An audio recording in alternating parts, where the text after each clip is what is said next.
جاتا ہوں ناکام ہو جاتا ہوں۔ یہ دعائیں جو آپ نے لکھی ہیں یہ بہت اچھی دعائیں ہیں، اس کو پڑھنا چاہیے۔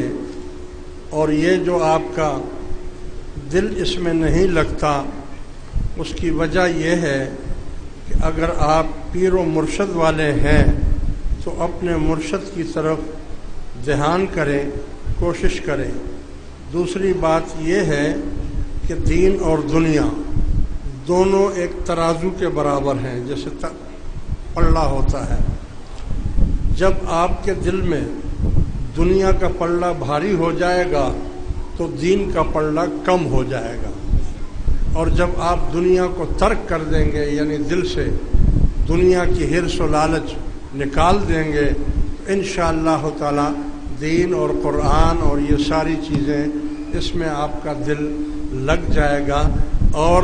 جدھر آپ نے دل لگایا ہوا ہے اس کی دنیا کی طرف جتنا دل لگاتے جائیں گے دنیا اتنی ہی آپ سے بھاگتی جائے گی۔ دنیا کی مثال کتے کی ہے، کتے کی مثال ہے، کتا جو ہے وہ اگر 100 سال کے بعد بھی اپنے مالک کو دیکھ لے تو پونچھ ہلاتا ہوا اس کی طرف آ جاتا ہے۔ یاد رکھو، جتنا دنیا کے پیچھے لگو گے اتنا یہ دنیا تم سے دور جائے گی، اور اگر تم اسے چھوڑ دو گے تو یہ دنیا خود بخود تمہاری طرف آ جائے گی، روزگار بھی مل جائے گا، کام بھی مل جائے گا، سب کچھ ہو جائے گا، مگر دل کی گہرائیوں سے اپنے مالک کی طرف آپ ہو جائیں، دنیا کا دھیان اور سوچ چھوڑ دیں۔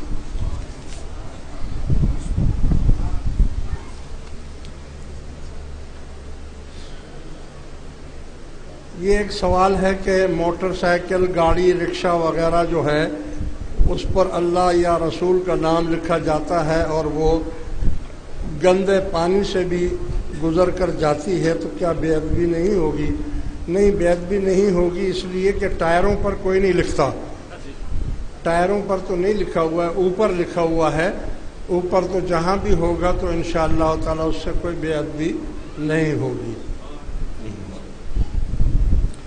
اب دوسرا انہوں نے لکھا ہے کہ جس اخبار وغیرہ میں اللہ اور اس کے رسول کے نام ہوتے ہیں یا حسن حسین کے، تو اس کو تو لوگ اٹھا لیتے ہیں، اخبار کو راستے پر سے اٹھایا جاتا ہے۔ جب ہم چلتے راستے پر بہت سے لوگ جو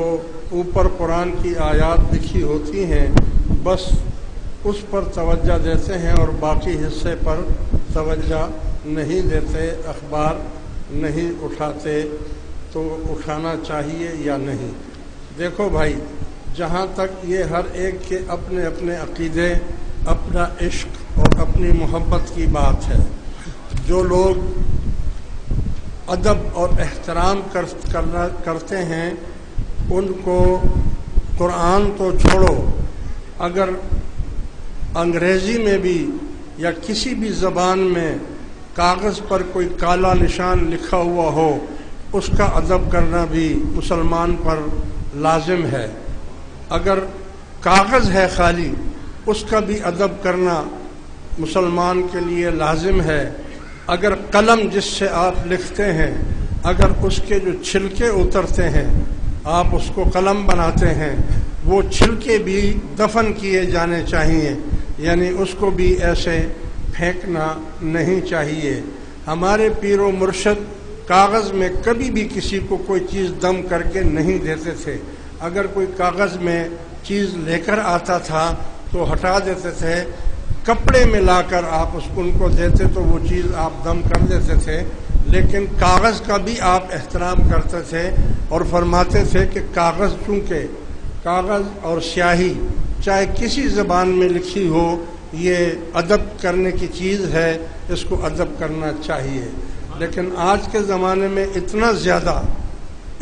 زیادہ اس کا استعمال ہو گیا ہے کہ لوگ اس کی طرف دھیان نہیں دیتے، خیال نہیں کرتے، لہٰذا جس سے جتنا ہو سکتا ہے وہ اس کا ادب اور احترام کرے۔ یہ ایک اور سوال ہے، اگر کوئی شخص کسی ولی سے بیعت ہو، اپنے سلسلے سے ایسے فیض مل رہا ہو لیکن وہ چاہے میں نظامی اور چشتی قلندری سلسلے کا بھی فیض حاصل کروں اور وہ کسی اور ولی سے طالب ہو جائے اور جو اس کو ذکر ملے وہ اپنے مرشد کے ہی تصور میں کرے تو یہ بات ٹھیک ہے یا نہیں؟ دیکھو بھائی، بات یہ ہے کہ اللہ کے ولیوں کے پاس جانا، ان کی صحبت میں بیٹھنا، ان سے جو کچھ مل رہا ہے اس کو لے لینا، یہ تو ہم سلسلوں کا طریقہ ہے، اور وہ یہی تصور ہونا چاہیے کہ جو کچھ مجھے یہاں سے مل رہا ہے یہ میرے ہی مرشد کا دیا ہوا ہے۔ رہی بات طالب بننے کی، تو طالب اگر آپ کسی ایسے شہر میں دوسرے شہر میں ہیں کہ جس سے آپ کو اپنے مرشد کی صحبت نہیں مل رہی، تو پھر آپ کہیں بھی طالب ہو سکتے ہیں، بشرطے کہ آپ اپنے مرشد سے ہی رابطے میں تصور میں رہیں۔ لیکن اگر ایک ہی شہر ہے تو پھر آپ کو کیا ضرورت پڑی ہے کہ آپ کسی دوسری جگہ جا کر طالب بنیں؟ آپ کا مرشد جب ایک ہی شہر میں ہے، یہ تو اصلاح کے لیے ہوتا ہے کہ اصلاح کی جائے، تو اصلاح میں آپ ویسے جائیں، بیٹھیں، ان کی باتیں سنیں، ان کا یہ سب کچھ کریں، اور وہ جو فیض حاصل ہو رہا ہے وہ یہی تصور کریں کہ یہ میرے ہی مرشد کا تصور ہے۔ طالب ہونے کی کوئی خاص ضرورت نہیں۔ طالب کہتے ہیں طلب علم کو، تو طلب علم تو ہو ہی رہا ہے آپ کا، جب آپ یہاں بھی آ رہے ہیں، وہاں بھی جا رہے ہیں، وہاں سے جو کچھ مل رہا ہے وہ بھی ٹھیک ہے، یہاں سے جو مل رہا ہے وہ بھی ٹھیک ہے،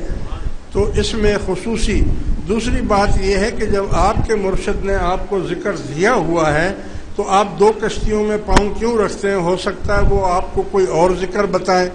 تو پھر آپ یہ کریں گے یا وہ کریں گے،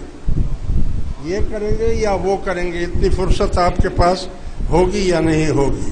دوسرا سوال انہوں نے یہ کیا ہے کہ کچھ لوگ کہتے ہیں قادری سلسلہ ٹھنڈا ہے اور نقشبندی سلسلہ گرم ہے،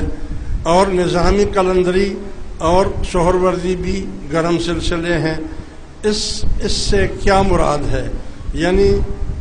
سلسلوں میں جلال زیادہ ہے۔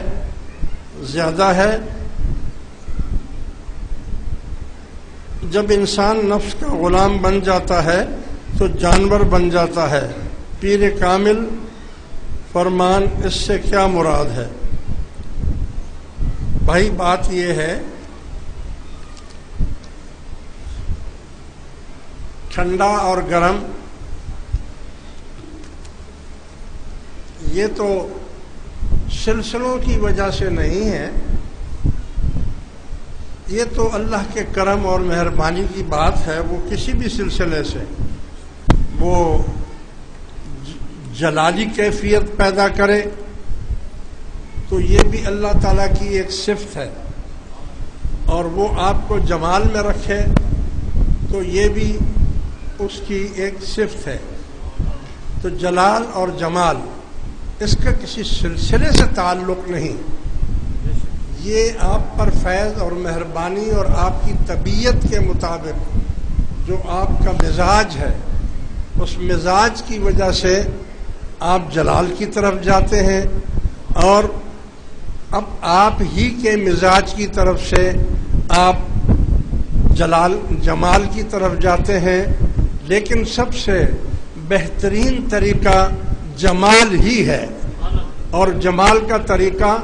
رسول اللہ صلی اللہ علیہ وسلم کے اگر سنت پر آپ عمل کریں گے تو جمال ہی جمال رہے گا، ٹھنڈا ہی ٹھنڈا رہے گا، گرمی کا کوئی تاثر ہی نہیں ہوگا۔ رہی بات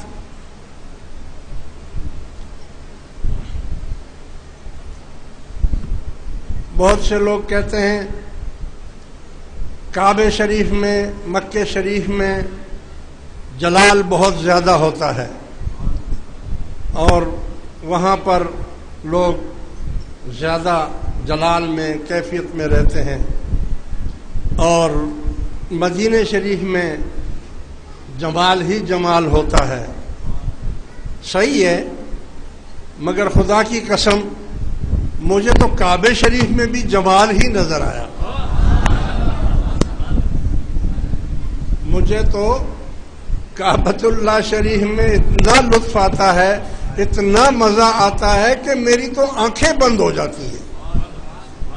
میں تو نشے میں ہو جاتا ہوں جب کعبۃ اللہ شریف کو دیکھتا ہوں تو بے خود ہو جاتا ہوں. اور جب مدینہ شریف جاتا ہوں تو وہاں بھی یہی عالم ہوتا ہے کہ آنکھیں نہیں کھلتی. اتنا سکینہ طاری ہوتا ہے، اتنی مہربانی ہوتی ہے کہ دنیا سے بے خبر اور نشے میں ہو جاتا ہوں. تو یہ جلال اور جمال یہ آپ کے مزاج کے اوپر ہے. اگر آپ اپنے مزاج کو رسول اللہ کے تحت کر دیں تو پھر ہر جگہ جمال ہی جمال ہے. اور اگر آپ اپنے